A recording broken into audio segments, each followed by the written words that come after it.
உபதேச மந்திரத்திலேயே பாசம் நீங்கணும். சிவாய நம முதல் நம சிவாய தான் உபதேசம், பிறகு சிவாய நம உபதேசம் சிவபூசையில் வந்துடும். மூணாவது தீட்சை பெறும்போது தான் நகர மகரங்கள் நீங்கும். நகர மகரம் நீங்குச்சுன்னா அந்த மந்திரம் முத்தி பஞ்சாக்கரம்னு பேர். அப்ப அங்க நீங்க கணிக்கும் போதே சிவய சிவ சிவய சிவ சிவய சிவன்னு கணிப்பு.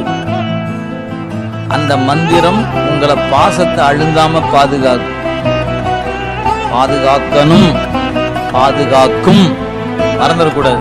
அதை சொல்லிக்கிட்டு ஐயையோ எனக்கு அது போயிடுச்சு, ஐயையோ இது போயிடுச்சேன்னு சொன்னா சொல்றது என்ன, செய்யறது என்ன? ஏன் அது அந்த வேலையை தானே செய்யும். உங்களுக்கு எதெல்லாம் பற்றோ அதெல்லாம் களைவது அந்த மந்திரத்தின் வேலையை. நீங்க எதையும் பற்றக்கூடாது. நீங்க பற்றுகிற பொருள் சிவமாகத்தான் இருக்க வேண்டும் என்பதுக்கு தான் அந்த உபதேசமே.